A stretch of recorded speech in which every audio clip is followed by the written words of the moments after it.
Negeri ini memanggilmu kawan, belajar bergerak berbagi untuk negeri.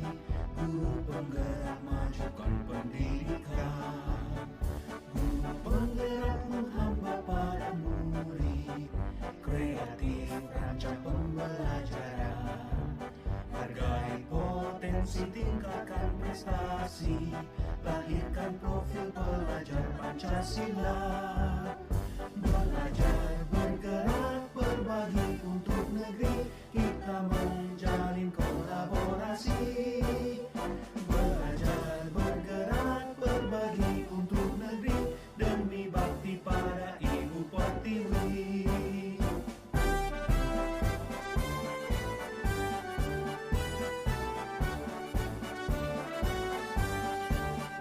Bulatkan tekad, kuatkan hati, negeri ini memanggilmu kawan.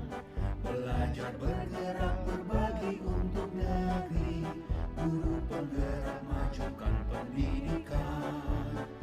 Guru penggerak. Assalamualaikum warahmatullahi wabarakatuh.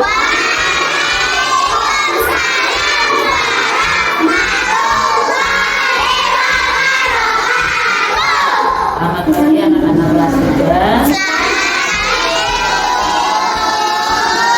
Ini kita akan bersama-sama menyusun yang namanya kesepakatan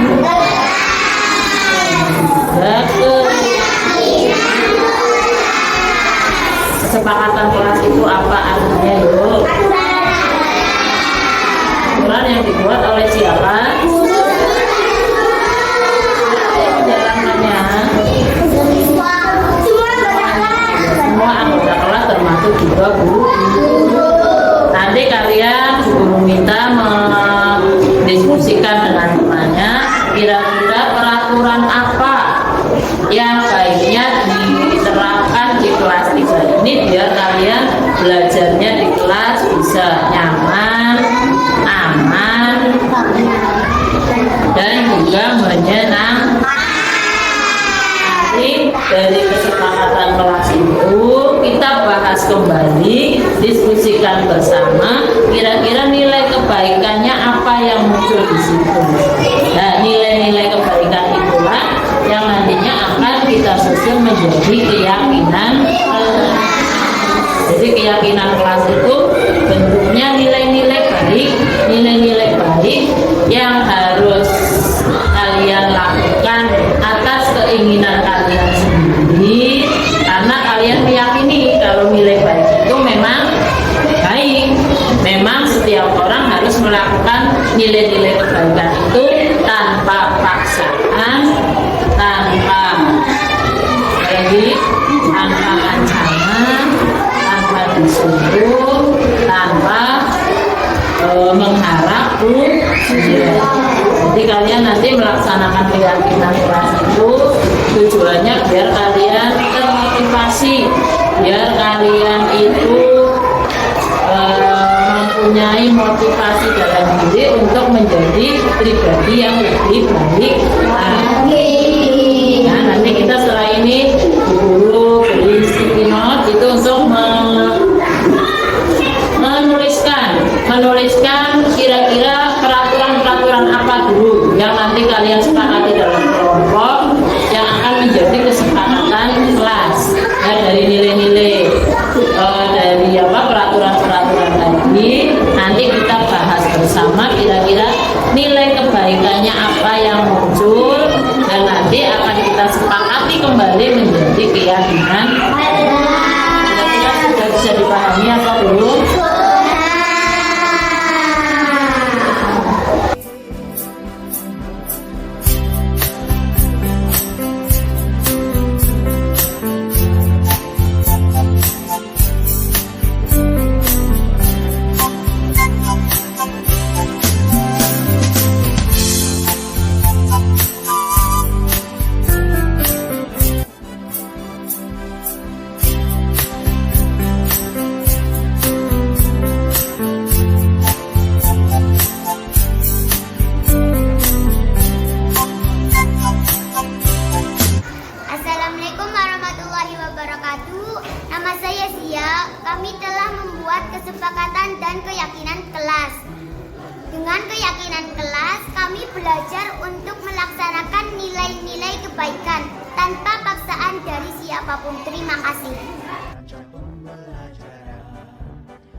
Pancasila.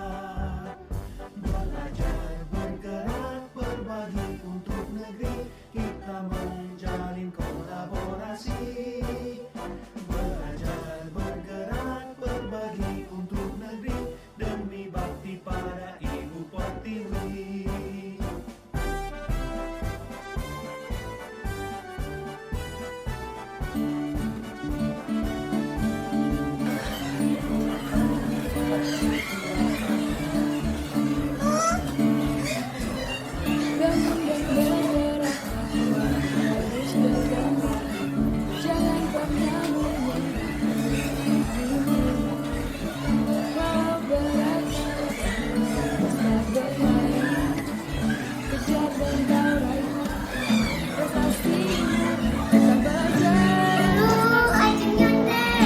Siapa yang nyontek?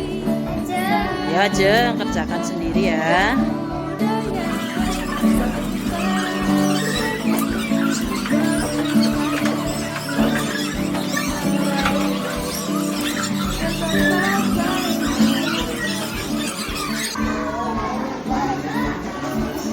Kenapa, Siti? Ya, Hudan lagi ngapain, Hudan? Ayo, kerjakan sendiri. Hudan udah istirahat tadi? Sudah. Nah, hujan ya. Kamu tahu kenapa dipanggil ke sini? Tidak. Tidak tahu. Guru panggil kalian ke sini itu pengen tahu apa yang terjadi tadi saat ulangan sedang berlangsung. Tadi Bu Guru dapat laporan dari Mbak Sia sama Mas Siti, katanya Mbak Ajeng nurut Bu Guru, itu juga nurut Bu Guru, itu benar apa tidak? Kamu mengaku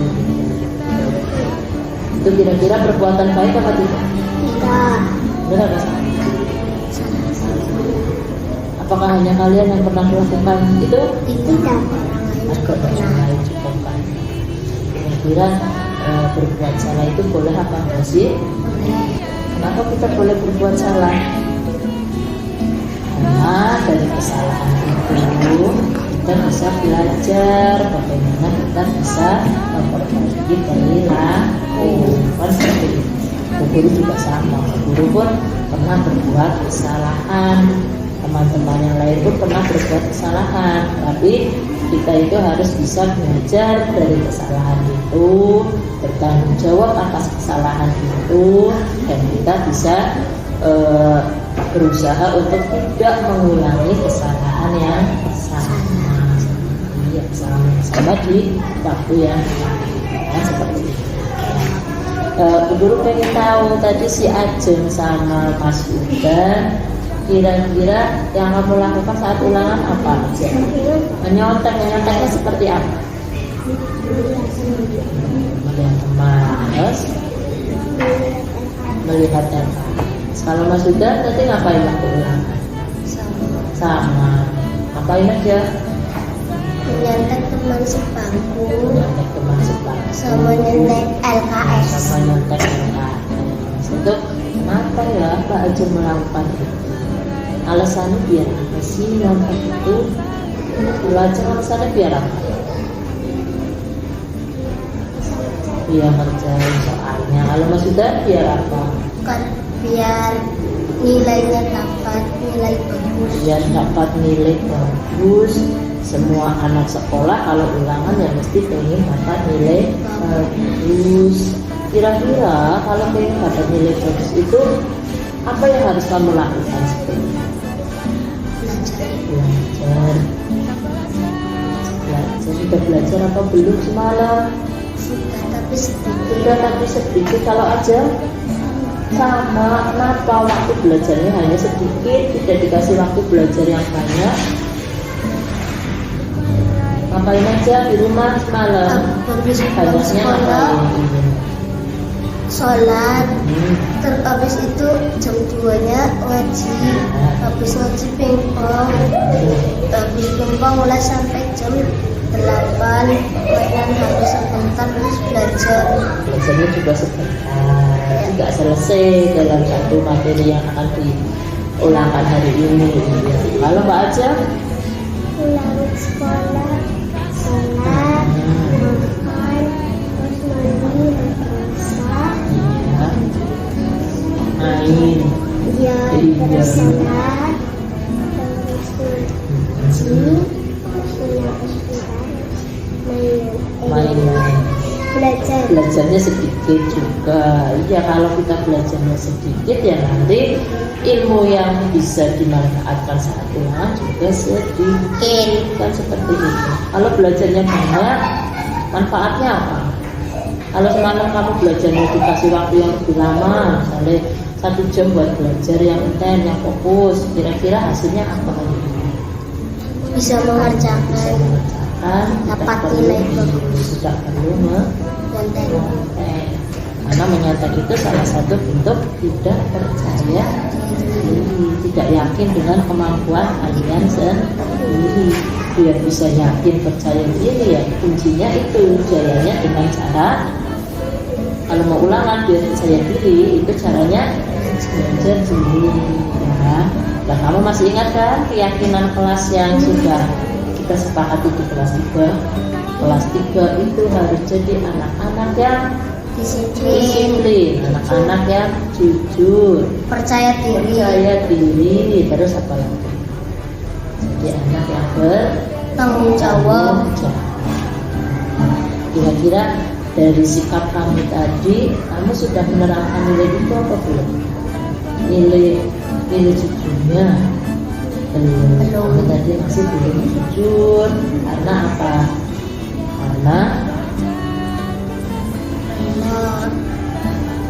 Kenapa? Tidak jujurnya kenapa?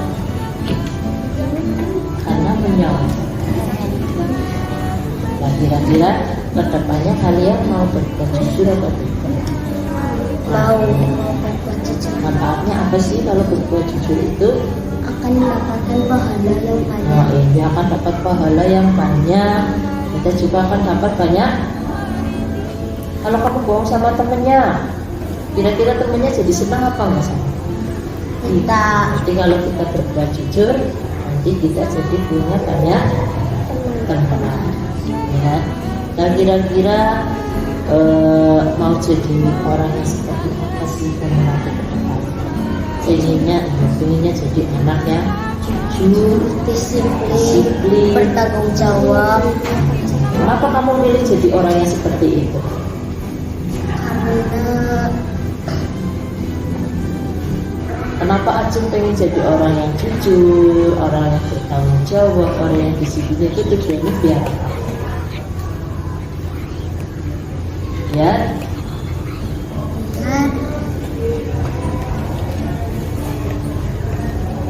disenangi oleh orang lain. disenangi oleh orang Lain. biar kita bisa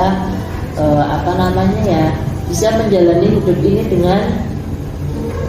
dengan baik, ya, dengan penuh kepercayaan diri. Kalau kita jadi orang yang disiplin, orang yang jujur, orang yang bertanggung jawab, itu kita hidupnya akan memberi manfaat bagi diri sendiri dan juga bagi orang Lain. Jadi udah tahu ya, nanti kamu kesalahannya apa, kira-kira cara memperbaikinya pun kamu sudah tahu ke depannya harus seperti apa. Ya, terima kasih atas waktunya. Silakan kamu kembali ke Kelas. Perkenalkan, nama saya Udan. Perkenalkan, nama saya Jeng. Setelah kami melakukan restitusi dengan Ibu Rini, kami sangat senang karena kami tidak dimarahi meskipun berbuat salah. Saya jadi tahu bagaimana cara memperbaiki kesalahan tersebut. Kami berjanji tidak akan mengulangi lagi. Terima kasih. Kuatkan tekad, kuatkan hati. Negeri ini memanggilmu kawan. Belajar bergerak berbagi untuk negeri. Guru penggerak majukan pendidikan. Guru penggerak menghamba para murid. Kreatif rancang pembelajaran. Hargai potensi, tingkatkan prestasi. prestasi, lahirkan profil pelajar Pancasila. Belajar, bergerak, berbagi untuk negeri, kita menjalin kolaborasi. Belajar, bergerak, berbagi untuk negeri, demi bakti pada Ibu Pertiwi.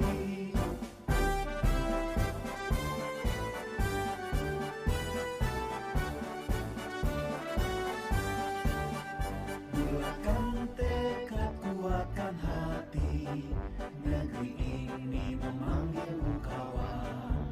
Belajar, bergerak, berbagi untuk negeri, guru penggerak, majukan pendidikan.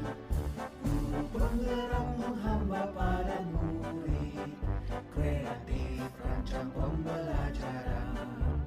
Hargai potensi, tingkatkan prestasi, lahirkan profil pelajar Pancasila. Belajar, bergerak, berbagi untuk negeri, kita menjalin kolaborasi. Belajar, bergerak, berbagi untuk negeri, demi bakti pada Ibu Pertiwi.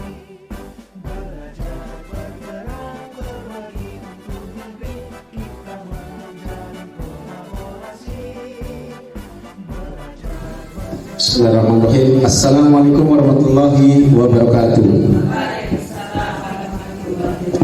Yang terhormat Ibu Kepala Sekolah Ibu Siti Jamilah SPD SD, yang kami hormati Bapak Ibu Dewan Guru SD Negeri 01 Randu Dongkal beserta staf dan penjaga. Pada hari ini kita akan mengikuti acara sharing materi yang akan disajikan oleh rekan kita Ibu Rini Astuti SPD SD yang saat ini sedang menempuh pendidikan guru penggerak angkatan 7 Kabupaten Pemalang. Mohon kiranya nanti pada saat penjelasan Bapak Ibu guru bisa mengikuti dengan seksama. Bila nanti ada hal-hal yang perlu ditanyakan, jangan sungkan-sungkan untuk menanyakan terkait materi yang nanti akan dipresentasikan oleh rekan kita Ibu Rini Astuti.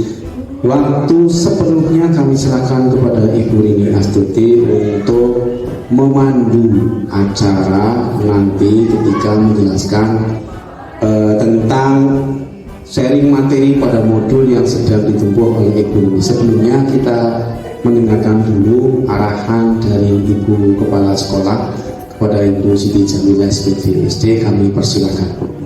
Terima kasih. Bismillahirrahmanirrahim. Assalamualaikum warahmatullahi wabarakatuh.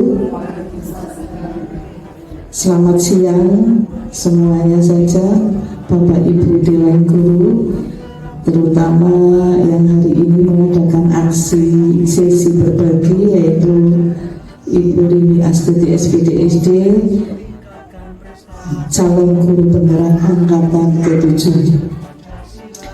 Pada siang hari ini marilah kita bersama-sama nanti mengikuti apa yang akan disampaikan atau dipresentasikan oleh Ibu Rini Astuti SPD SD sebagai kegiatan melengkapi tugas pada kegiatan sesi berbagi pada aksi nyata modul 1.4. Mudah-mudahan kegiatan pada siang hari ini dapat berjalan dengan lancar, kemudian dapat diikuti oleh semua Bapak Ibu Dewan Guru, dan hasil dari sesi berbagi ini dapat dimanfaatkan tentunya untuk kelancaran calon guru penggerak tersebut. Itu saja dari saya, mudah-mudahan hari ini lancar, sukses, tidak ada halangan suatu apapun. Monggo untuk Ibu Rini Astuti untuk memulai presentasinya dari saya. Kurang lebihnya mohon maaf. Wassalamualaikum warahmatullahi wabarakatuh. Selanjutnya waktu dan tempat sebelumnya kami serahkan Ibu Rini Astuti untuk segera memandu.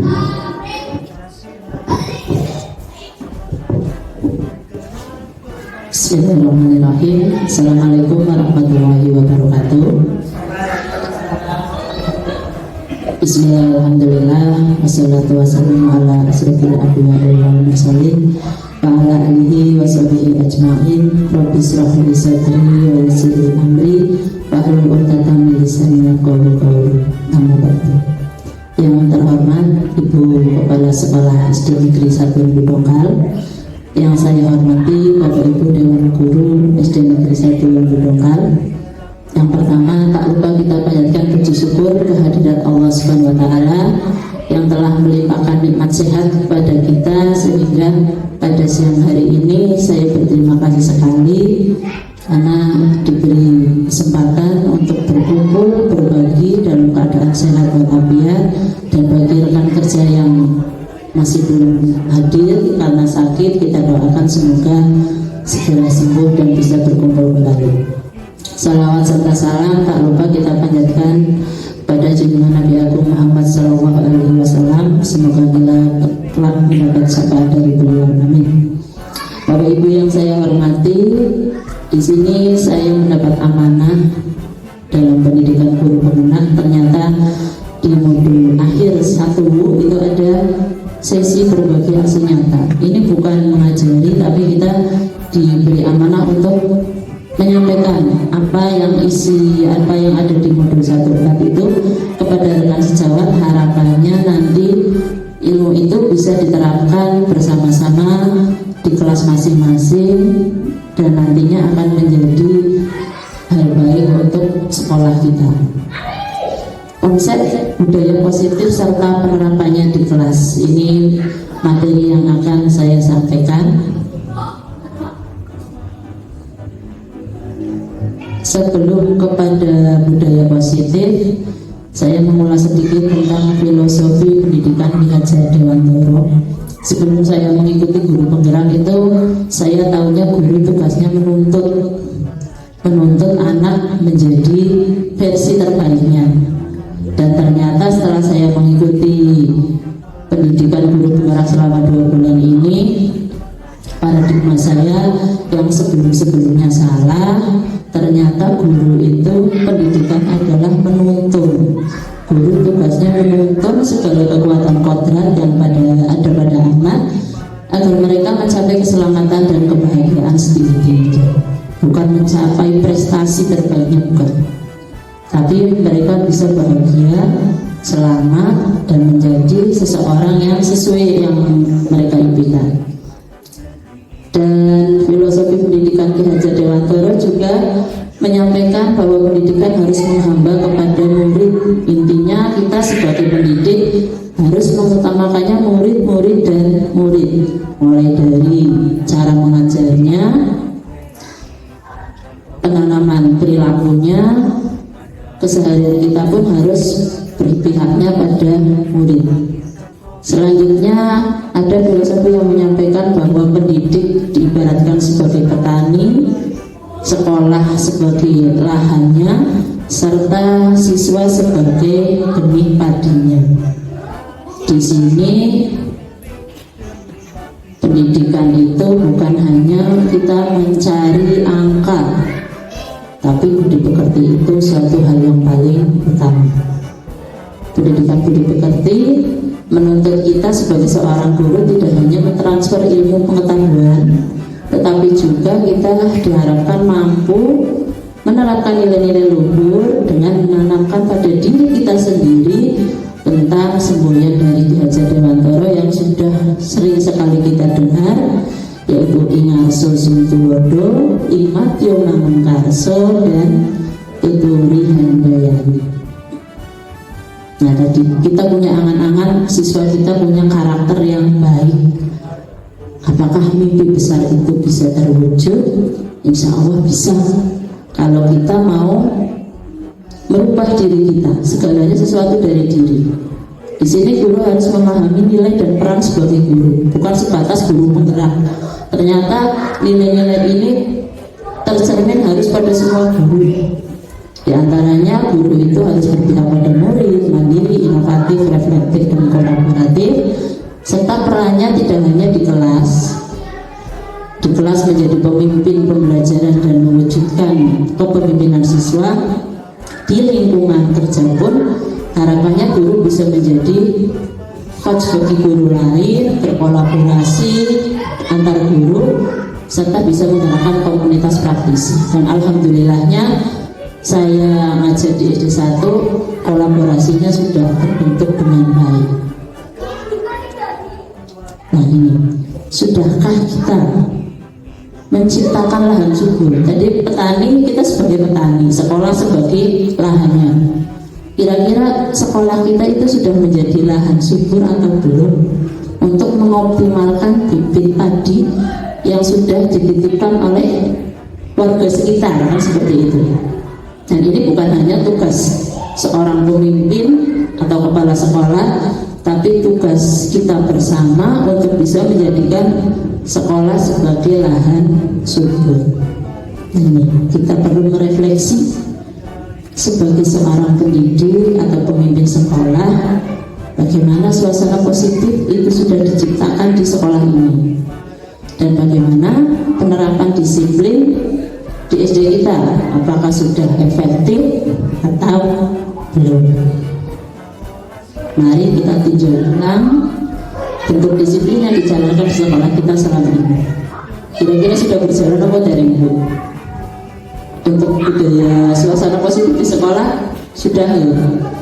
Sudah muncul, tinggal sedikit pada mungkin pemahaman disiplinnya pemahamannya ternyata selama ini ada sesuatu yang keliru, dan saya juga belum tahu Bu, telah mengikuti pendidikan guru. Nah ini ada permainan cobalah buka. Sekarang coba nanti Bapak Ibu yang saling berdampingan, ibaratkan di tangan kita ada sesuatu yang sangat-sangat berharga, genggamlah dengan kuat, sekuat tenaga ya, dan coba teman sebelahnya itu berusaha membuka, ya, merebut dengan segala cara. Mau dikelilingi boleh, mau diiming-imingi boleh, segala cara. Kira-kira apa yang akan Ibu lakukan? Kalau sudah bergantian dengan teman lain, satunya menggenggam, teman satunya berusaha membuka, kira-kira yang akan dilakukan Bu Warti apa Bu? Tetap menggenggam apa membukanya? Misalnya di tangan Bu Warti ada sesuatu yang sangat-sangat berharga untuk panjenengan, tetap menggenggam. Kalau Bu Ipah, tetap menggenggam ya. Bu Yuni bagaimana Bu Yuni? Dibuka. Boleh, karena itu jawabannya normatif. Dibuka boleh, tidak dibuka boleh. Aneh, dalam kegiatan ini siapa yang memegang kendali atau kontrol untuk membuka atau menutup kepala tangan kita? Apakah dari iming-iming tadi, apakah dari rongrongan orang lain, atau dari diri sendiri? Kira-kira siapa? Sendiri. Pintar, udah paham. Jawabannya adalah kita sendiri yang memegang kontrol. Mau dibuka atau ditutup itu kembali pada kebutuhan kita, dasar kita saat itu. Itu kembali aslinya intinya ke refleksi ini. Kita itu aslinya bisa berubah menjadi lebih baik, tergantung mau atau tidak. Sehebat-hebatnya Bu Rini di kelas misalnya, sehebat-hebatnya Pak Kino di kelas nyuruh muridnya berubah, saat murid itu enggan untuk berubah, ya tidak akan berubah Bu, kalau terkait dengan ini. Karena ini ada miskonsepsi. Nah, yang selama ini saya pahami sesuai ini ilusi angan-angan yang ternyata salah. Guru bisa mengontrol murid. Ayo anak maju, ayo kerjakan dengan benar. Misalnya kan gitu. Selama ini memang saya mengajar mengontrol, tapi ternyata menurut teori kontrol, murid itu tidak bisa dikontrol oleh orang lain, tapi murid itu mengizinkan dirinya untuk dikontrol karena kebutuhan dasarnya saat itu yang mereka butuhkan adalah dikontrol. Dan setiap perilaku itu memiliki tujuan meskipun perilaku yang salah. Jadi kalau ada anak jelalatan di kelas itu ada tujuannya, Bu.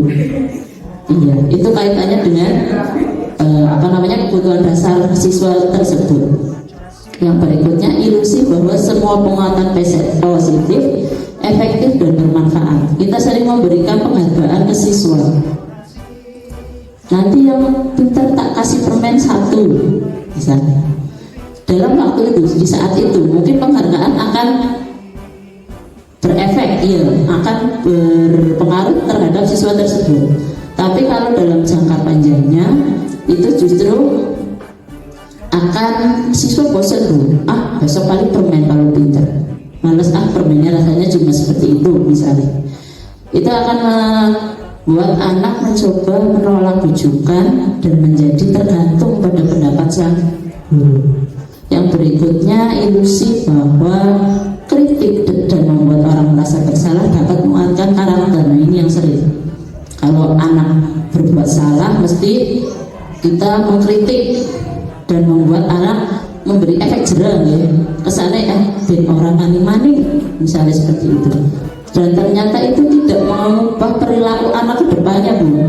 Justru akan mengubah pola pikir mereka menjadi pesan negatif, menjadikan mereka itu merasa gagal, identitasnya gagal.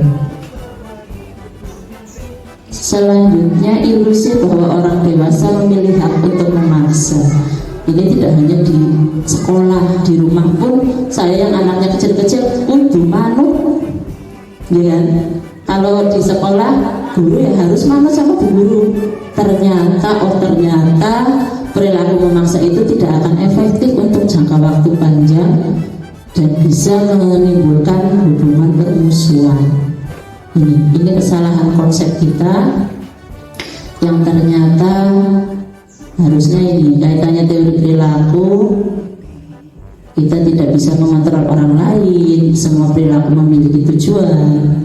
Kalau dalam teori kontrol, model berpikirnya menang-menang, dan kita harus melihat bahwa segala sesuatu itu dilakukan berdasarkan kebutuhan dasarnya. Nah, pertanyaannya disiplin. Disiplin kalau menurut Bu Arti selama ini mengenal kata disiplin, ya. Disiplin itu apa?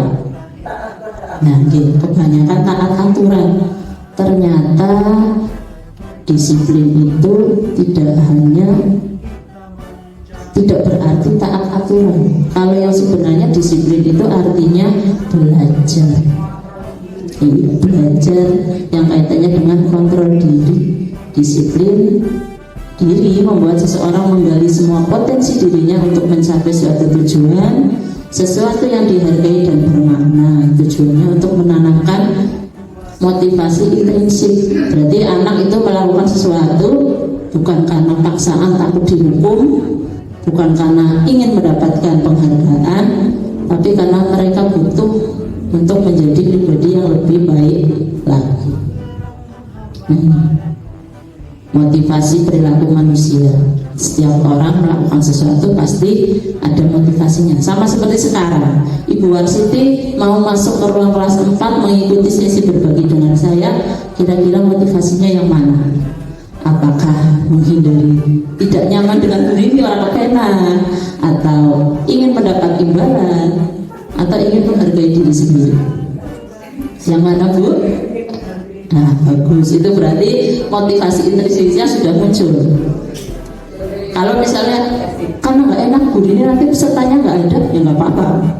Tapi harapannya kita itu motivasi perilaku seseorang jangan karena tidak nyaman hukuman. Ini berarti kalau saya berangkat pagi, bukan telat absen misalnya, itu contohnya. Ingin mendapat imbalan, aku kerjanya siang. Jadi oleh dialog nang UKS, itu motivasi yang kedua. Kalau motivasi yang ketiga berarti ya memang saya harus berangkat pagi karena kewajiban saya sudah memang seharusnya saya menjadi teladan untuk murid saya, seperti itu. Selanjutnya ini kaitannya dengan tadi yang motivasi ketiga, menghargai diri sendiri, berkaitan dengan kita meyakini ada nilai-nilai baik. Nilai kebaikan adalah sifat positif manusia yang merupakan tujuan mulia yang ingin dicapai setiap individu. Ini yang akan menjadi PR besar kita untuk siswa. Harapannya nanti kita bisa menanamkan nilai-nilai baik ke semua siswa, karena di SD itu masa sekolah terpanjang. Jadi ternyata pembentukan karakter itu memang paling tepat ya di sekolah SD. Karena ini pemerintah juga sudah punya nilai-nilai kebaikan yang harapannya siswa Indonesia itu memiliki nilai yang banyak sebutannya itu profil belajar Pancasila yang ada 6 yang pertama beriman, bertakwa kepada Tuhan, mandiri, bernalar kritis, berkebinekaan global, bergotong royong, kreatif. Untuk menanamkan nilai nomor 1 saja sulitnya luar biasa, Bu. Tapi kira-kira Pak Kali bisa atau tidak? Bisa, insya Allah bisa. Kalau kita berkolaborasi. Kalau hanya sendirian, ya berat. Nah ini kurikulum merdeka, mendengar kata-kata merdeka. Merdeka itu karena kita pernah dijajah. Jadi identiknya merdeka itu bebas dari penjajahan, bebas untuk melakukan apapun. Tapi ternyata merdeka di sini juga berat. Merdeka itu ini, di mana ada kemerdekaan, disitulah harus ada disiplin diri yang kuat. Orang yang merdeka itu yang sudah tidak diperintah oleh siapapun, tapi mereka melakukan sesuatu sudah dengan dasar kesadaran diri sendiri. Dan ini tidak mudah, Bu. Tapi anak-anak insya Allah bisa dibentuk ini jika kita terlatih. Setuju atau tidak setuju? Pertama, ada pernyataan hukuman dapat mendisiplinkan anak. Setuju apa betul? Tidak. Yang kedua, pemberian hukuman dengan hal positif seperti membaca atau membersihkan halaman sekolah dapat meningkatkan disiplin anak. Bisa. Yang ketiga, memberikan penghargaan dapat meningkatkan motivasi belajar anak. Jangka pendek ya, jangka panjangnya seperti apa? Ini kaitannya dengan hukuman dan penghargaannya. Dihukum oleh penghargaan, dialog kok dihukum. Ternyata penghargaan maupun hukuman itu merupakan cara mengontrol perilaku seseorang yang menghancurkan potensi untuk pembelajaran yang sesungguhnya. Kalau kita memberi penghargaan itu sama nilainya dengan menghukum seseorang. Kok bisa seperti itu? Ini dihukum oleh penghargaan. Yang pertama, penghargaan itu efektifnya hanya dalam jangka yang pendek. Mungkin seketika saat itu anak diberi penghargaan senang, tapi setelahnya dia akan kehilangan motivasi dari dalam. Yang kedua, penghargaan tidak efektif. Yang dapat senang, yang tidak dapat mesti kecewa. Itu sering kita lihat. Oh, si Mas Afan pinter, nanti yang lainnya aku kan pinter tapi gak dipanggil namanya. Itu menimbulkan kekecewaan. Yang ketiga, penghargaan dapat merusak hubungan. Maksudnya apa? Biasanya siswa itu melakukan sesuatu karena pengen gurunya senang. Mereka tidak akan bersikap jujur kepada guru tersebut karena intinya motivasinya hanya ingin menyenangkan gurunya. Penghargaan dapat menurunkan kualitas. Biasanya anak-anak yang sering mendapatkan penghargaan justru tidak akan yang mendapat akan semakin cepat kualitas berkembangnya. Yang tidak dapat ya sudah males, paling dan besok aku oleh mana misalnya.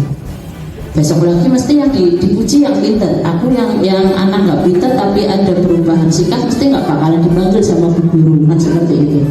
Makanya ini penghargaan dapat menurunkan kualitas. Yang selanjutnya, penghargaan mematikan kreativitas. Dalam memecahkan masalah, para murid memakan waktu lebih lama dan memberikan jalan keluar kurang kreatif saat dijanjikan suatu penghargaan. Justru itu tidak menjadikan anak lebih kreatif, justru mematikan kreativitas. Yang keenam, penghargaan itu menghukum. Misalnya sistem ranking, yang ranking 1 dia akan sangat senang, tapi yang sangat merasa akan sangat dihukum itu siswa yang ranking 2. Yang ranking 2-nya yang merasa tersiksa sekali, karena usahanya sudah maksimal, hanya karena selisih nilai sedikit dia tidak dianggap apa-apa, kan seperti itu. Yang ketujuh, penghargaan menghilangkan motivasi diri dari dalam. Selanjutnya, nah kalau tidak boleh memberi penghargaan, terus kita mau bagaimana? Pemberian penghargaan kita ubah dengan memberikan apresiasi atau pengakuan yang diberikan secara khusus, pribadi, kepada semua siswa, konsisten dan berfokus pada proses. Maksudnya kita itu mengapresiasi atas perubahan perilaku anak. Hari ini Malika sudah bisa membantu temannya yang jatuh saat mainan. Nah, itu bisa diberi apresiasi. Besoknya ganti siapa. Jadi kalau kita punya 32 siswa, harapannya ke 32 siswa itu merasa diakui oleh gurunya keberadaannya, seperti itu. Nah, ini membuat keyakinan kelas sebagai salah satu bentuk penanaman budaya positif. Pernah mendengar keyakinan kelas, Bu? Aturan. Mengapa keyakinan kelas bukan aturan? Keyakinan dan aturan beda ternyata begini. Mengapa keyakinan kelas kok bukan peraturan? Selama ini kita di sekolah memang pakainya tata tertib sekolah, ya. Tata tertib sekolah ada, tata tertib kelas ada. Dan harapannya mulai bergeser bukan ke peraturannya, tapi ke keyakinan. Kalau keyakinan kelas itu kita utamakan nilai-nilai kebaikannya yang disepakati bersama dengan siswa dan dijalankan bersama-sama. Harapannya apa? Dengan nilai-nilai keyakinan itu orang akan lebih semangat untuk melaksanakan keyakinannya daripada hanya mengikuti aturan. Kalau mengikuti aturan mesti karena takut dihukum, aku berangkat harus pagi, karena kalau telat nanti dihukum bu guru, misalnya dihukum gak boleh masuk. Dengan keyakinan kelas harapannya itu kembali ke motivasi intrinsik murid akan terbentuk. Bagaimana sih cara membentuk keyakinan kelas? Keyakinan kelas itu bersifat abstrak daripada peraturan. Kalau peraturan rinci, dilarang membuang sampah di tempat sampah. Kalau peraturan, keyakinan kelas itu berarti nilai-nilainya. Tidak boleh membuang sampah, berarti kalian termasuk mengakui akan nilai kebersihan. Berarti nanti di keyakinannya bukan muncul buanglah sampah di tempatnya, tapi kelas 1 cinta kebersihan. Nanti wujud sikapnya itu boleh, wujud sikapnya boleh berupa kalimat yang menunjuk peraturan, tapi itu sudah disepakati bersama dengan siswa. Pernyataan keyakinan kelas senantiasa dibuat dalam bentuk positif. Jangan buang sampah sembarangan, jangan pakai kata jangan dan tidak. Buanglah sampah di tempatnya. Tidak boleh bohong, jadilah anak yang jujur, seperti itu. Keyakinan kelas sebaiknya sesuatu yang dapat diterapkan di lingkungan tersebut. Semua warga kelas berkontribusi dan bersedia meninjau kembali keyakinan kelas dari waktu ke waktu. Ini bisa setiap 1 semester sekali. Nanti kita awal ajaran baru belajar sama-sama membuat keyakinan kelas. Keyakinan kelasnya apa? Jangan curah pendapat. Nanti dari keyakinan kelas itu di sesi di sesi masa orientasi itu kita bisa digunakan untuk pendalaman contoh perilakunya. Ini yang kemarin saya sudah praktekkan dengan anak-anak kelas 3, membuat penyusunan keyakinan kelas di kelas. Yang pertama curah pendapat tentang kesepakatan dulu, terus anak menyampaikan pendapatnya, ditempel di papan, lalu kita membantu membimbing diskusi kira-kira dari kesepakatan itu nilai-nilai keyakinan yang muncul apa. Siswa berdiskusi lagi lalu memasang hasilnya di papan. Kita bahas kembali dari sekian banyak keyakinan, kira-kira yang akan muncul yang mana?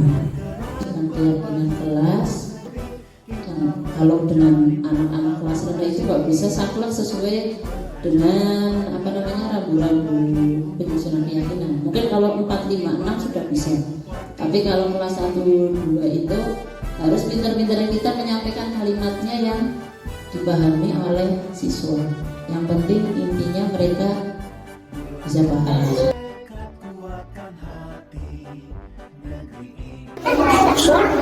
Assalamualaikum warahmatullahi wabarakatuh.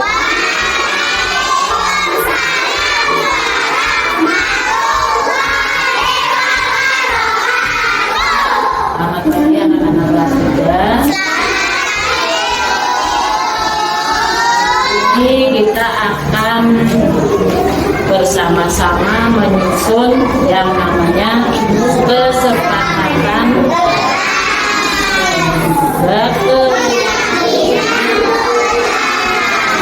kesepakatan kelas itu apa artinya yuk?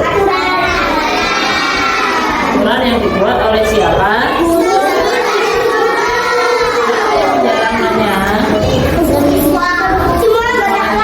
Semua anggota kelas termasuk juga guru.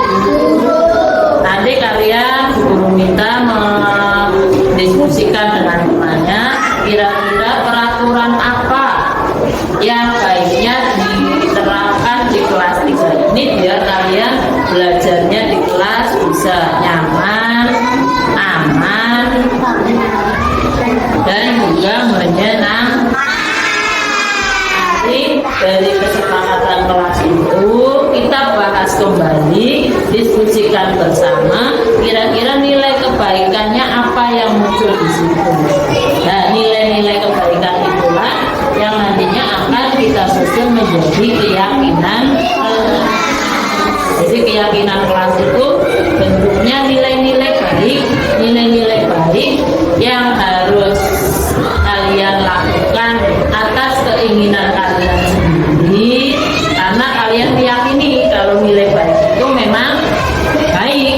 Memang setiap orang harus melakukan nilai-nilai kebaikan itu tanpa paksaan, tanpa ancaman, tanpa disuruh, tanpa mengharap. Jadi kalian nanti melaksanakan keyakinan kelas itu tujuannya biar kalian termotivasi, biar kalian itu mempunyai motivasi dalam diri untuk menjadi pribadi yang lebih baik. Nah, nanti kita setelah ini guru beri sticky note itu untuk menuliskan kira-kira peraturan apa dulu yang nanti kalian sepakati dalam kelompok yang akan menjadi kesepakatan kelas. Nah, dari nilai-nilai dari peraturan-peraturan tadi nanti kita bahas bersama kira-kira nilai kebaikannya apa yang muncul, dan nanti akan kita sepakati kembali menjadi keyakinan. Kira-kira sudah bisa dipahami apa dulu?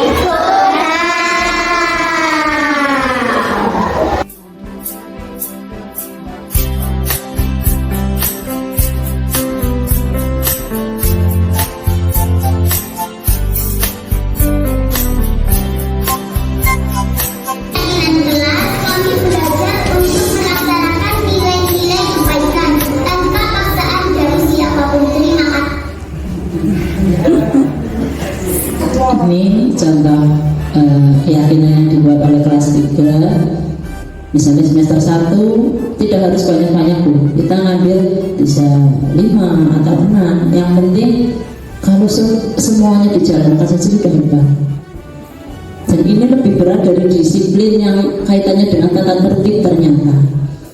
sifatnya lebih umum, kita bersikap baik dan jujur. Baik itu kan banyak, berarti kita harus bisa mengajarkan kepada siswa, memberitahu sifat-sifat baik itu apa saja. Ini bisa dilakukan saat nanti pendalaman pemahaman keyakinan kelasnya di awal semester 1 dan 2. Kalau ini contoh bentuk pelaksanaan keyakinan kelas, misalnya kita disiplin itu saya mencontohkannya ini yang anak mau masuk berbaris sendiri, berarti kan dia sudah tahu oh aturannya seperti itu. Di sini kegiatan kebersihan kita saling membantu, bekerja sama. Contoh lain lagi, ini kita bermain dengan aman, tidak ada pembulian. Ini kita menjadi anak-anak yang gigih dan percaya diri. Disuruh maju presentasi kelompok, mereka bisa. Ini anak tanpa sadar menanamkan nilai itu. Daripada kita menyampaikan harus ini, harus itu, harus ini, harus itu, anak justru jenuh. Tapi dengan kita memberi contoh sikap-sikap yang baik, insya Allah tanpa sadar mereka melakukannya dengan sendirinya. Nah, ini yang tadi saya sampaikan, kegiatan pendalaman keyakinan kelas itu bisa dilaksanakan di awal semester 1 dan 2. Misalnya di semester 1 keyakinan kelas sudah terbentuk, di masa orientasi kita berusaha memberikan contoh sikapnya, apa yang terlihat, apa yang terdengar, apa contoh perilaku dari sikap nilai hormat. Nilai bekerja itu yang terlihat seperti apa, yang terdengar seperti apa, contoh perilakunya seperti apa. Ini contohnya ini. Kita akan menanamkan nilai hormat kepada anak-anak. Perilaku yang terdengar, terlihat, berempati terhadap perasaan orang lain, memegang barang orang lain hanya dengan izinnya, mendengarkan dengan seksama, senantiasa berbuat baik dan berbagi. Apa yang terdengar berarti kita mengajarkan anak-anak untuk mengucapkan kata-kata yang baik.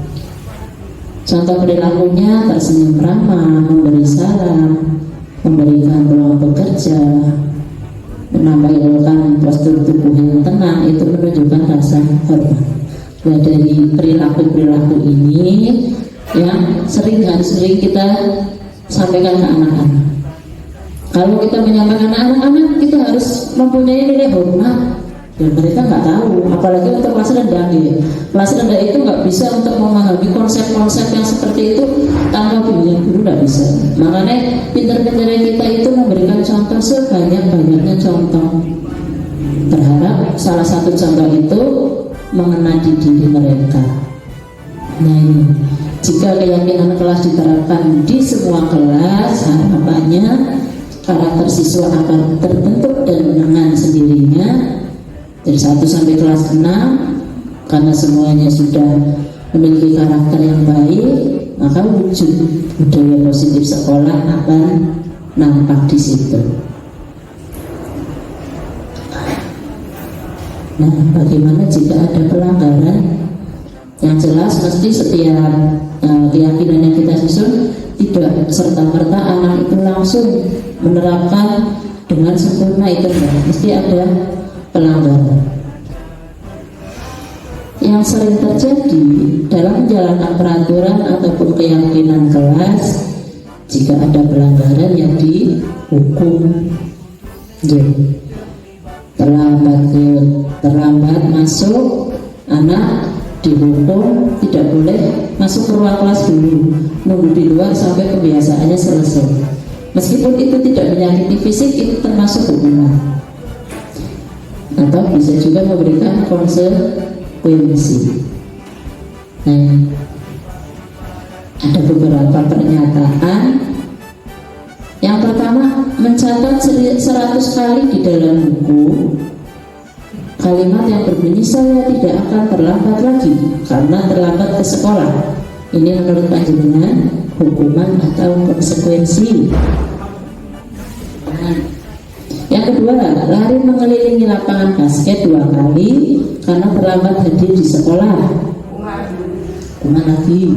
Yang ketiga, murid diminta untuk push up 15 kali karena tidak menggunakan masker ke sekolah. Kuman. Yang keempat, menggantikan kertas tugas teman yang telah dicoret-coret. Konsekuensi, membersihkan tumpahan air di meja tulis karena tersenggol pada saat belajar. Murid disuruh mengenakan sepatu harian di sekolah, mengenakan sepatu seharian karena tidak mengenakan sepatu hitam. Lari mengelilingi lapangan basket 2 kali karena terlambat 10 menit. Hukuman. Kita lihat jawabannya yang tepat. Lalu yang terakhir, konsekuensi bunyi. Terlambat 10 menit karena memang saat itu harus pemanasan. Jadi konsekuensinya disuruh lari sendiri. Itu karena berkaitan kali ya? Karena pelajaran. Iya, karena yang bedanya hukuman dengan konsekuensi, kalau hukuman itu nggak nyambung sama kesalahannya. Nah, seseorang melakukan pelanggaran biasanya kaitannya dengan kebutuhan dasar manusia. Manusia ada 5 kebutuhan dasar. Yang pertama, bertahan hidup, cinta dan kasih sayang, penguasaan, kebebasan, dan kesenangan. Misalnya kita mempunyai murid di kelas caper semuanya. Caper itu tidak hanya alasannya karena kebutuhan cinta dan kasih sayang. Misalnya ada anak yang caper, itu ditanya, kamu kenapa suka melakukan itu?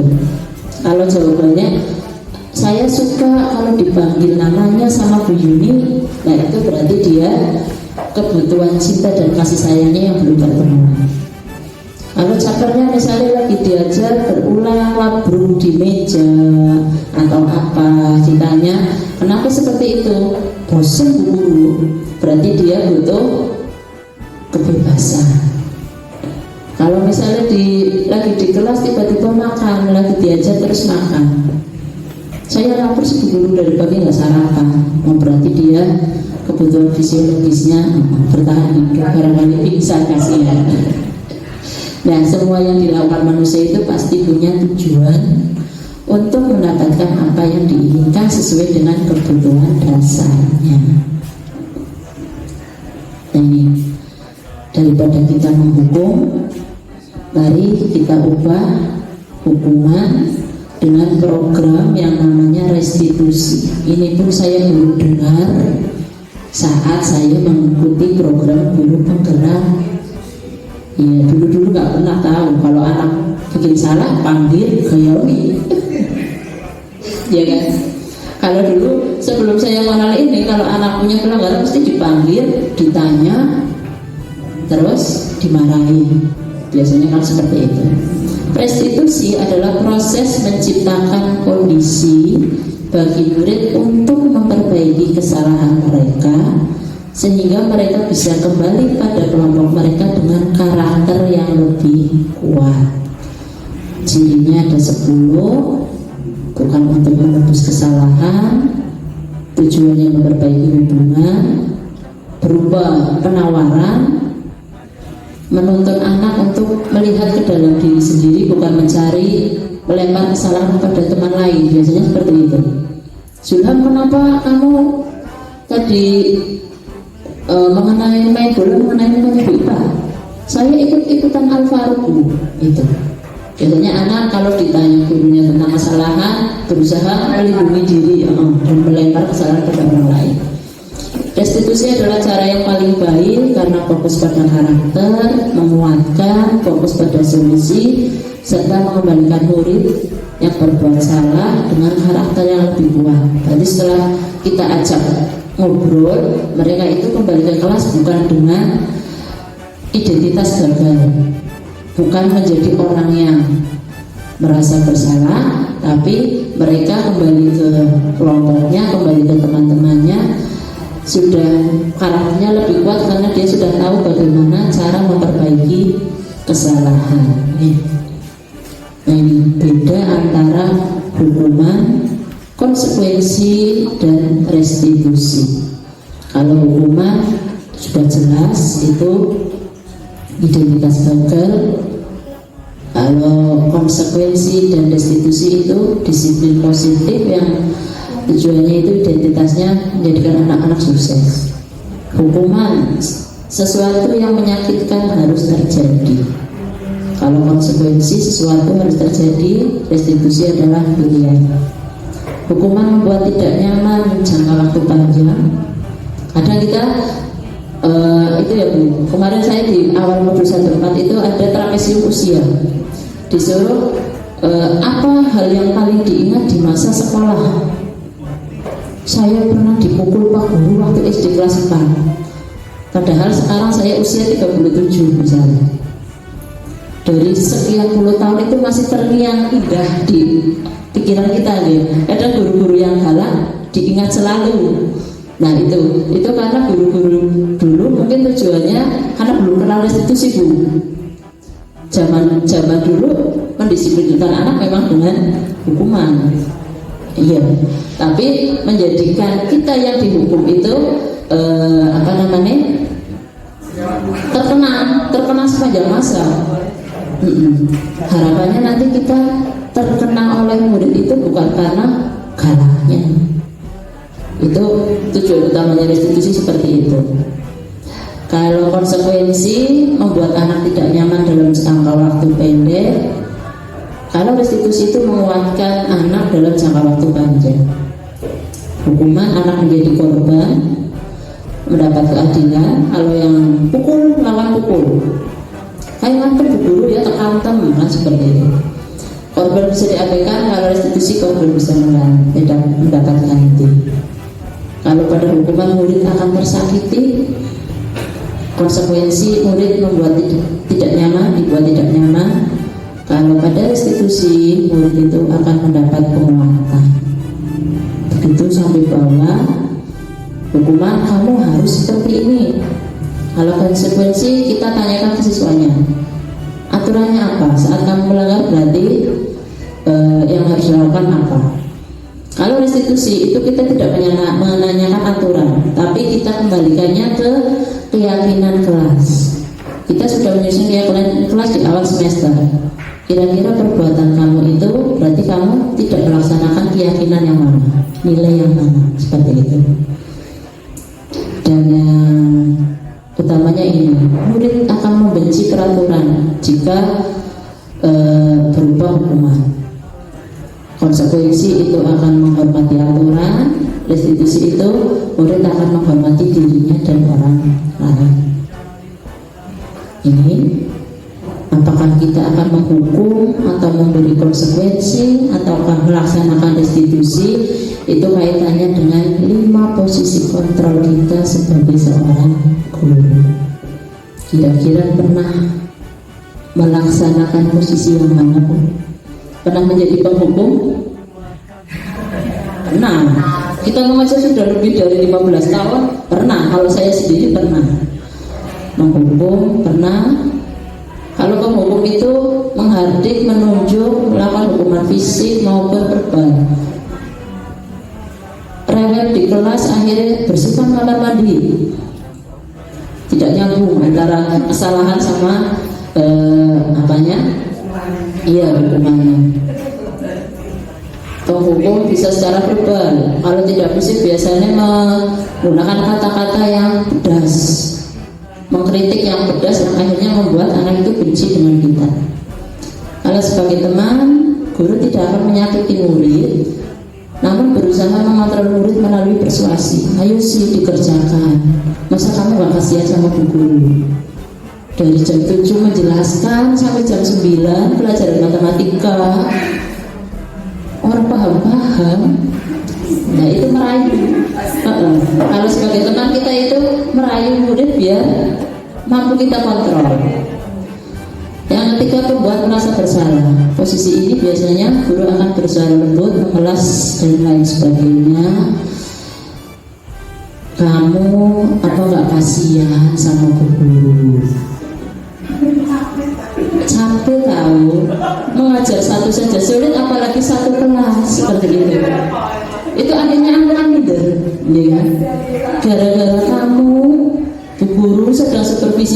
kelas kamu yang nggak aktif, guru dimarahi UKS loh. Nah, itu kan berarti membuat anak merasa bersalah. Selanjutnya guru sebagai pemantau atau pengawas dan guru sebagai manajer. Kalau pemantau itu berarti kita memantau, mengawasi tingkah lakunya anak. Kalau manajer, guru berbuat sesuatu bersama dengan murid, meminta pendapat murid, mempersilahkan murid untuk mempertanggungjawabkan perilakunya, mendukungnya agar dapat menemukan solusi atas permasalahannya sendiri. Nah, kaitannya dengan motivasi, kalau penghukum dan pembuat orang bersalah sebagai teman dan pemantau, 4 posisi kontrol itu merupakan motivasi eksternal, motivasi dari luar. Kalau sebagai manajer berarti itu tujuannya adalah kita menanamkan motivasi intrinsik, penghukum dan pembuat orang bersalah termasuk identitas gagal dan merupakan perilaku kontrol negatif. Kalau teman pemantau manajer masih mending, kalau teman masih bisa dimaklumi. Harapannya kita memposisikan diri dengan murid sebagai dari teman beralih ke pemantau dan manajer. Kalau di teman, guru, penghukum menghadir, pembuat orang bersalah bersama berceramah menunjukkan kekecewaan mendalam. Kita seolah-olah menjadi korban karena perilakunya anak-anak. Kalau menjadi teman, membuat alasan-alasan, pemantau menghitung dan mengukur, manajer itu kita bertanya, berwawancara. Nah ini contoh kalimatnya. Kalau kita sebagai penghukum, kalau kamu tidak manut, nah nanti tak jembet gitu. Ayo, sing boten lenggah anteng make pangsulit terakhir. Kan seperti itu. Kalau membuat orang bersalah, kamu sudah mengecewakan guru, kenapa PR-nya tidak dikerjakan? Kemarin sudah mengatakan iya, tapi saat ketemu lagi kenapa mengatakan lupa? Saya kecewa padamu, misalnya. Kalau sebagai teman itu berarti kita meminta anak, merayu anak, ayolah lakukan sesuatu untuk guru, Pak Guru. Kalau pemantau, kita kaitannya dengan konsekuensi itu, menanyakan kepada aturan apa yang dilanggar, kira-kira konsekuensinya apa. Kalau sebagai manajer, ini kaitannya dengan restitusi, berarti kembali kepada keyakinan kelas. Kata-kata yang diucapkan, apa yang kita yakini di kelas, apakah kamu meyakini hal tersebut? Kalau meyakininya, maukah kamu memperbaikinya? Kira-kira kamu akan menjadi orang seperti apa sih? Pengen jadi orang seperti apa nanti ke depannya?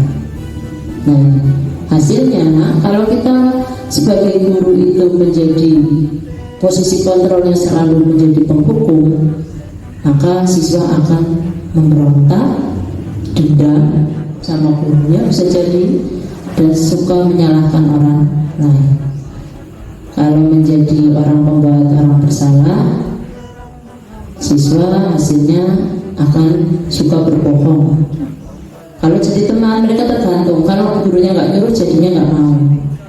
Kalau menjadi pemantau, menyesuaikan bila diawasi saja. Kalau tidak diawasi, ya tidak taat aturan.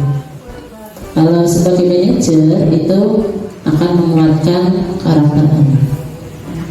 Nah ini segitiga restitusi itu, langkah-langkah pelaksanaan restitusi digambarkan dalam segitiga restitusi. Yang pertama, menstabilkan identitas. Yang kedua, validasi tindakan yang salah. Yang ketiga adalah menanyakan keyakinan. Pada tahap menstabilkan identitas berarti ada kata-kata yang Pak Guru sampaikan tidak harus sakral seperti itu, tapi intinya itu. Setiap orang pasti pernah buat salah. Misalnya si Rehan, kenapa hari ini kamu terlambat? Iya Bu Guru pun pernah terlambat. Gitu. Setiap orang pernah punya kesalahan. Bukan kamu satu-satunya berbuat salah, tapi kita harus belajar memperbaiki kesalahan. Itu pada sisi menstabilkan identitas. Pada sesi validasi tindakan yang salah, kita mencari tahu kira-kira motif apa dibalik perilaku menyimpang mereka. Kamu tentu punya alasan mengapa melakukan itu. Kira-kira harusnya seperti apa ke depannya biar tidak terjadi seperti itu. Itu termasuknya pada tahap validasi tindakan yang salah. Kalau mereka sudah menyampaikan secara runtut, nanti kita kembalikan lagi ke keyakinannya. Keyakinannya kita sudah sepakati apa yang benar. Dari perilakunya kalian berarti kalian belum melaksanakan nilai yang mana. Kira-kira nantinya mau melaksanakan atau tidak. Kamu ingin jadi orang seperti apa? Kenapa milih menjadi orang jujur misalnya? Nanti kalian nanti siswa akan cerita. Nah kalau sudah plong, sudah mereka sudah merasa kuat karakternya, kita bisa menyudahi sesi restitusi tersebut. Nah ini contohnya kemarin kasus 2 anak menyontek saat ulangan. Tahap 1 menstabilkan identitas, validasi tindakan masalah. Yang ketiga menanyakan keyakinan. Ini video saya ambil saat tugas demonstrasi kontekstual kemarin, biar tidak membuat ulang. Ini contohnya.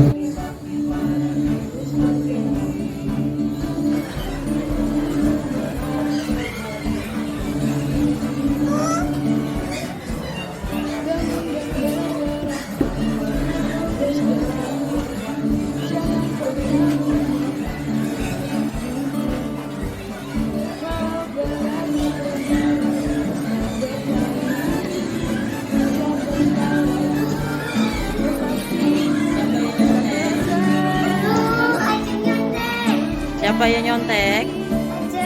Ya aja, kerjakan sendiri ya.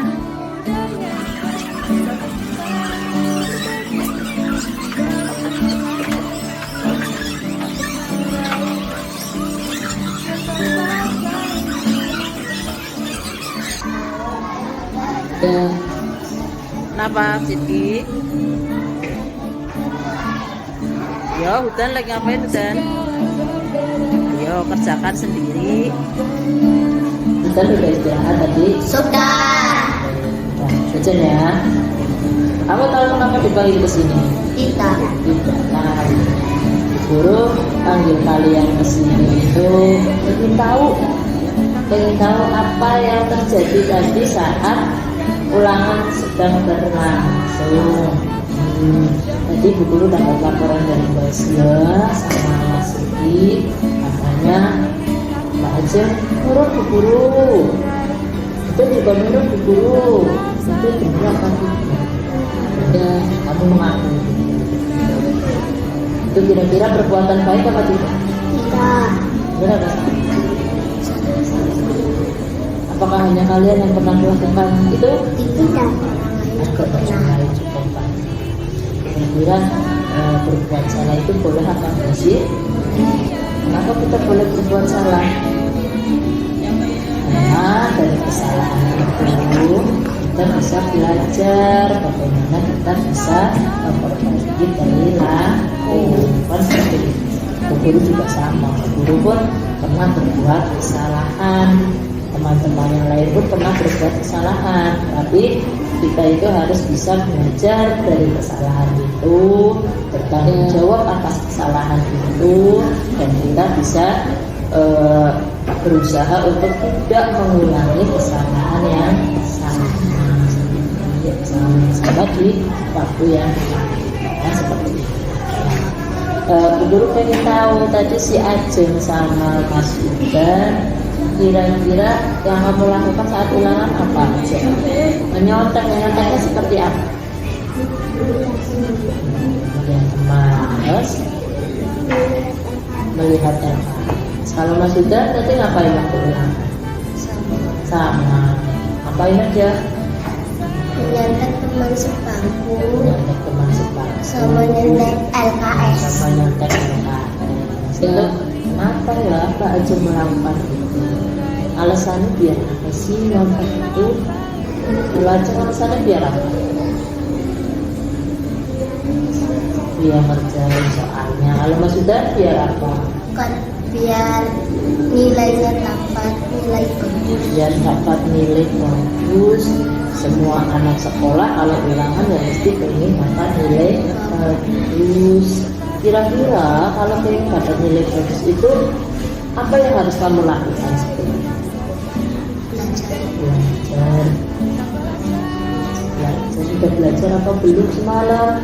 Sudah tapi sedikit. Sudah tapi sedikit. Kalau aja sama, kenapa waktu belajarnya hanya sedikit, tidak dikasih waktu belajar yang banyak?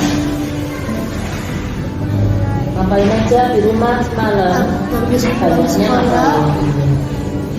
sholat, habis itu jam 2-nya ngaji, habis ngaji pingpong, habis pingpong mulai sampai jam 8, mainan habis sebentar terus belajar. Belajarnya juga sebentar, tidak selesai dalam satu materi yang akan diulangkan hari ini. Kalau Mbak Aja? Pulang sekolah, sholat, makan, terus mandi, madrasah, Ya. Main. ya terus sholat, Ya. terus Main.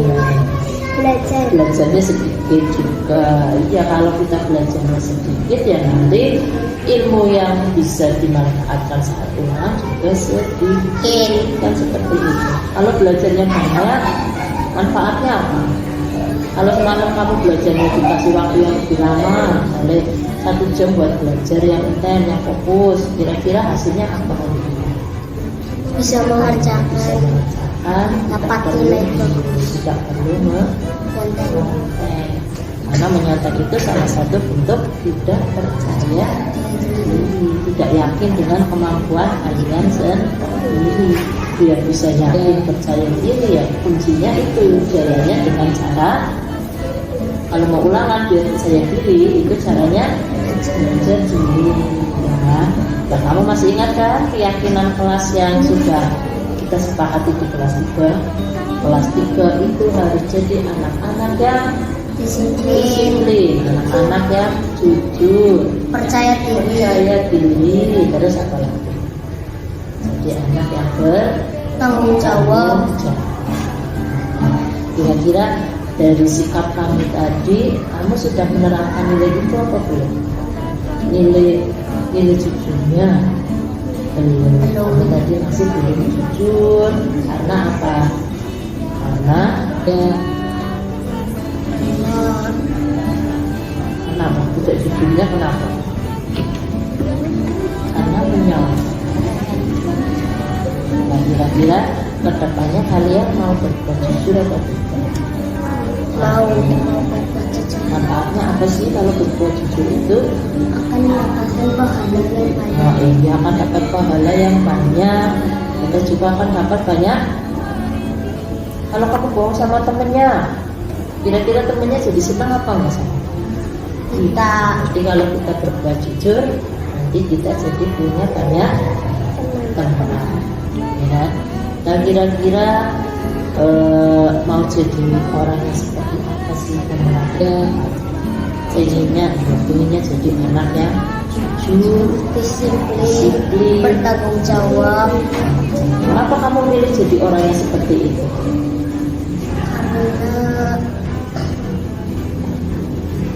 Kenapa Acung pengen jadi orang yang jujur, orang yang bertanggung jawab, orang yang disiplin itu tujuannya biar apa? Ya, Dan disenangi oleh orang lain. disenangi oleh orang Lain. biar kita bisa bisa menjalani hidup ini dengan baik, ya, dengan penuh kepercayaan diri. Kalau kita jadi orang yang disiplin, orang yang jujur, orang yang bertanggung jawab itu, kita hidupnya akan memberi manfaat bagi diri sendiri dan juga bagi orang Lain. Dia udah tahu ya, tadi kamu kesalahannya apa, kira-kira cara memperbaikinya pun kamu sudah tahu, kedepannya harus seperti itu.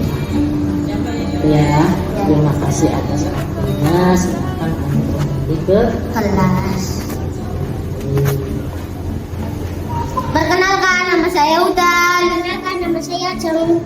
Setelah kami melakukan restitusi dengan Ibu Rini, kami sangat senang karena kami tidak dimarahi meskipun berbuat salah. Saya jadi tahu bagaimana cara memperbaiki kesalahan tersebut. Kami berjanji tidak akan mengulangi lagi. Terima kasih. Mulanya apa dari itu, bahwa budaya positif merupakan perwujudan dari nilai-nilai atau keyakinan universal yang diterapkan di sekolah yang berpihak pada murid agar murid dapat berkembang menjadi pribadi yang kritis, penuh hormat dan bertanggung jawab.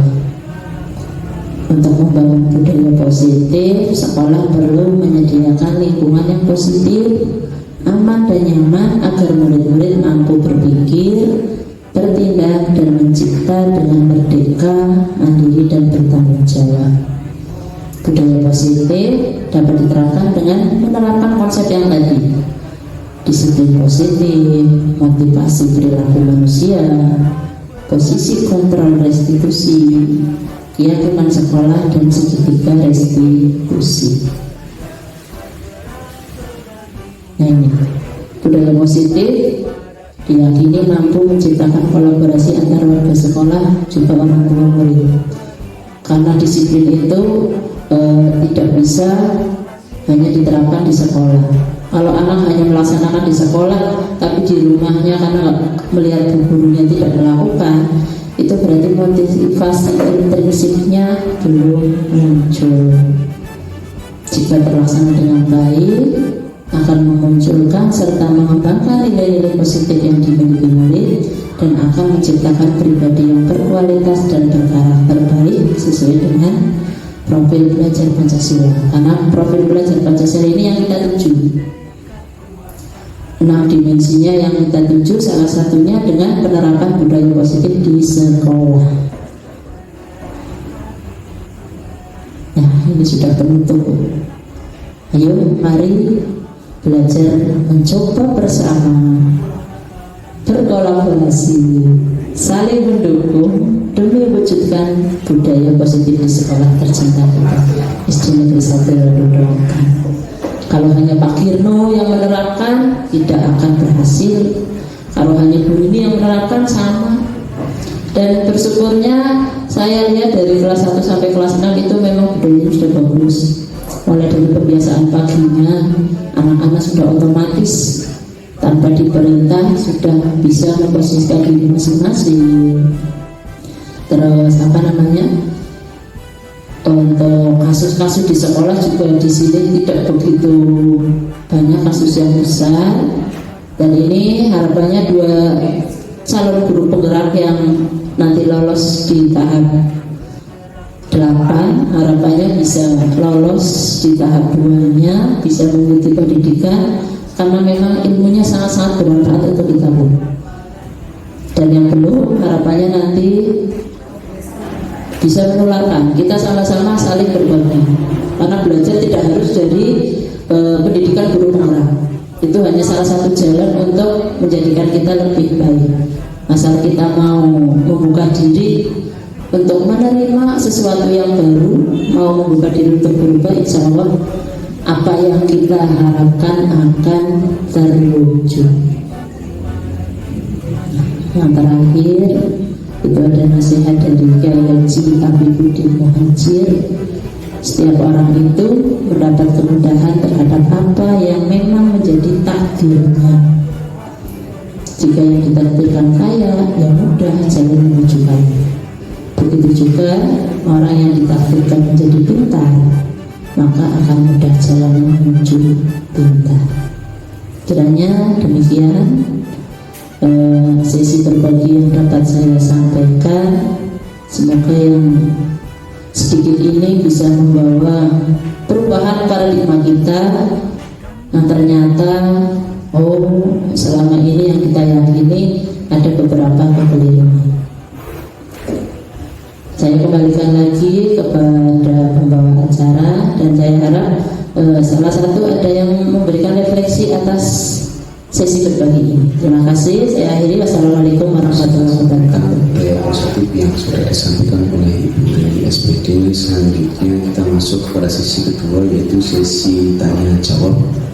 Kami harapkan kepada rekan-rekan semua untuk bisa menyampaikan sesuatu terkait dengan hasil presentasi yang tadi telah disampaikan. Monggo kami persilakan kepada beberapa rekan untuk menyampaikan unek-uneknya boleh, sarannya boleh, tanggapannya juga boleh. Bu Yuni, Ya, terima kasih atas waktunya. Assalamualaikum warahmatullahi wabarakatuh. Di sini saya akan bertanya perbedaan keyakinan kelas dan aturan kelas itu apakah hanya berbentuk kalimat saja? Ya, terima kasih. Apa bedanya peraturan kelas dengan keyakinan kelas? Sepertinya tadi sudah ada slide-nya, Bu. Kalau awalnya kalau kita membuat keyakinan kelas itu tidak langsung muncul kita harus menjadi si anak yang jujur, bukan? Berarti membuat keyakinan kelas itu pertama kita curah pendapat dengan anak-anak, kira-kira peraturan, mulainya dari peraturan apa yang akan kita laksanakan bersama di kelas ini dan disepakati oleh semua siswa. Atau dengan kata lain itu peraturan itu nempelnya di kesepakatan kelas. Kesepakatan kelas itu masih berupa kalimat-kalimatnya yang petunjuk pelaksanaan. Misalnya jangan membuat sampah sembarangan atau buanglah sampah di tempatnya. Itu kan sudah lebih khusus. Kalau peraturan dan keyakinan kesepakatan kelas itu kalimatnya sudah khusus menuju ke tindakan apa yang harus anak lakukan gitu. Kalau keyakinan kelas itu berarti yang muncul itu nilainya, nilai kejujuran, nilai kerjasama, nilai tanggung jawab. Berarti misalnya kelas 1 membuat keyakinan kelas 1 akan menjadi anak yang bertanggung jawab. Nah, penerapannya bisa lewat kesepakatan itu. Pertanggung jawabannya poinnya yang mana saja yang akan dijalankan perilakunya, seperti itu. Bisa dipahami? Oke. Kalau masih kurang kita ketemu di belakang. Ada lagi? Monggo yang mau menambahkan. Sudah cukup ya. Saya kembalikan ke Pak Kino. Refleksi Pak Kino.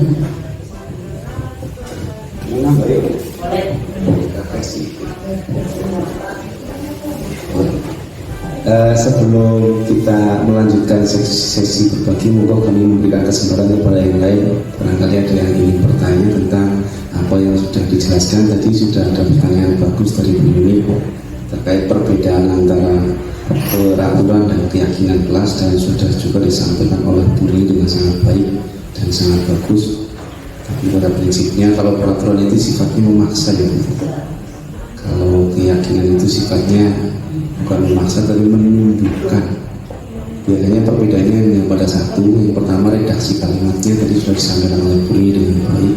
Kalau peraturan biasanya diawali oleh kalimat perintah yang sangat tegas, yang di belakangnya adalah ada sebuah hukuman yang menunggu apabila nanti ada pelanggaran terhadap pelaksanaan tersebut. Dalam keyakinan pasti ada pelanggaran, tetapi karena berawal atau berasal dari keyakinan, sehingga yang muncul adalah konsekuensi-konsekuensi yang sudah disepakati.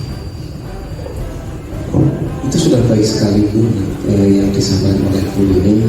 Saya sudah pernah mengikuti CGP angkatan 50, masih tidak sebaik Bu Rini dalam menyampaikan materi ini.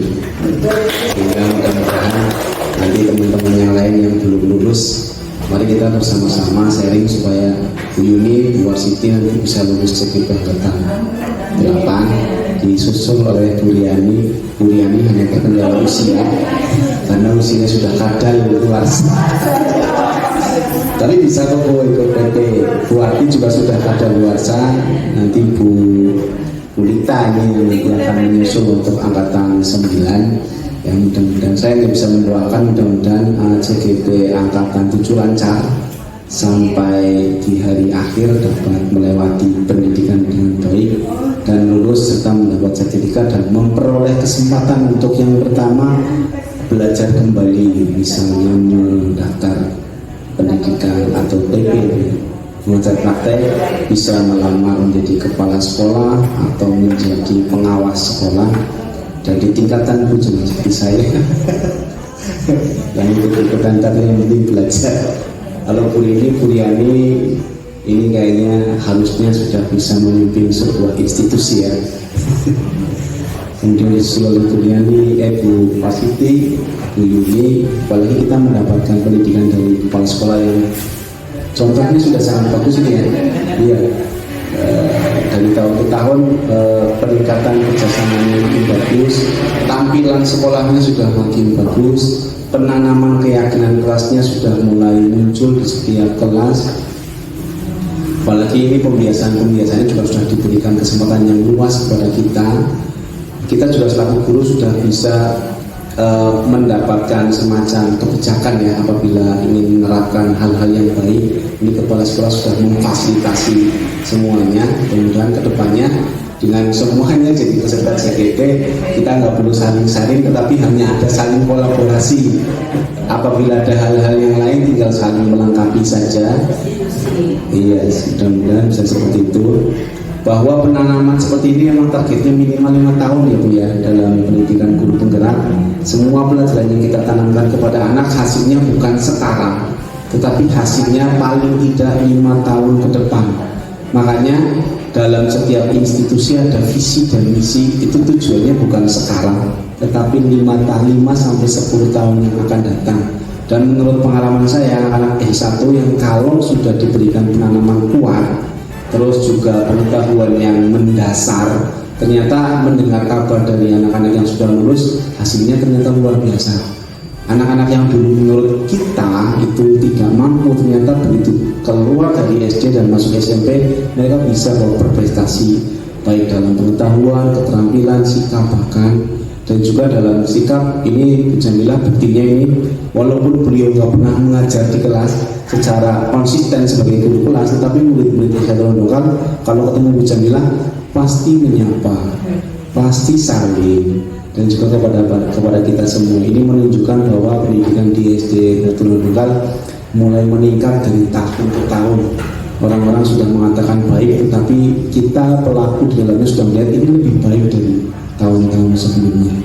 Dan harapan saya mudah-mudahan ini budaya positif, karena budaya berarti kan ciptaan kita ya, dan menjadi adat, menjadi kebiasaan yang tidak harus dipaksakan tetapi otomatis jalan sendiri. Mudah-mudahan seperti itu. Terus ini saya kemarin mendapatkan tambahan dari pendidikan guru penggerak bahwa salah satu hukuman kepada anak adalah memberikan PR. PR itu adalah ternyata hukuman bagi anak. Kita tidak bisa memberikan kesempatan kepada anak untuk belajar di sekolah, malah diberi beban di rumah, kecuali bisa bukan PR apabila ada kesepakatan dengan orang tua. Ini kami mempunyai program seperti ini. Orang tua bisa nggak melaksanakan? Apabila bisa melaksanakan, mari kita bahas bersama terkait tugas yang ada di sekolah. Itu di CGP ketika kemarin modul 1.4 oleh fasilitator dan instruktur itu mengatakan, Bapak Ibu selama ini nggak pernah sadar bahwa ketika panjenengan memberikan PR itu otomatis dengan memberikan hukuman. Karena ketika PR-nya itu, padahal PR-nya ringan, misalnya hanya mengerjakan 10 soal, itu pasti untuk anak-anak yang kemampuannya itu memang butuh perhatian khusus, pasti akan terjadi gesekan dengan orang tua. Apalagi, nah kemarin kami semua dalam CGP Angkatan 5 itu ada penekanan dari instruktur yang berasal dari psikologi gitu ya. Kebetulan instruktur kelas psikologi itu benar-benar menekankan Bapak Ibu guru kalau bisa tuntas saja di sekolah. Sekarang fokus pada sikap, jangan fokus pada pengetahuan. Mudah-mudahan silakan Bapak Ibu guru memberikan PR, tetapi ini hanya sekedar sharing materi yang pernah saya dapat dari sistem elaborasi. PR adalah hukuman, kecuali PR-nya adalah kesepakatan. Bedakan antara PR dengan tujuan guru mengontrol dan PR yang tujuan guru memberikan pemahaman. Misalnya ada semacam kebijakan, misalnya gini, anak-anak hari ini kita mengerjakan 10 soal, ada 5 anak yang nggak bisa, kita beritahu terus nggak bisa, maka kita tuntun dengan cara memberikan ini contoh dikerjakan di 5 ya, caranya sama, ngomong sama orang tua. Sementara yang sudah tuntas saja tambahan dari saya, karena dari saya luar biasa tampilan dari presentasi ibu ini, malah bisa memahamkan saya nih yang sudah mengikuti guru penggerak, yang sudah lulus katanya, tetapi dengan penjelasan dari Bu ini malah lebih memahamkan apa yang dulu saya peroleh, dan mudah-mudahan bisa juga memahamkan teman-teman yang baru mendengar. Saya aja yang sudah mendengar jadi lebih paham, mudah-mudahan yang baru mendengar jadi lebih paham lagi. Itu tanggapan dari saya. Mungkin Bu Jamila ada tanggapan yang lain? Nggak usah. Dan Bu ini sudah cukup. Ya, terima kasih atas kehadiran dari Bapak Ibu yang sudah bersedia untuk mendengarkan rentetan presentasi dari Ibu Rini Astuti. Kurang lebihnya dari saya mohon maaf. Marilah kita akhiri pertemuan pada siang hari ini dengan bacaan hamdalah bersama-sama. Alhamdulillah. Bacaan. Ya, assalamualaikum warahmatullahi wabarakatuh. Waalaikumsalam warahmatullahi wabarakatuh.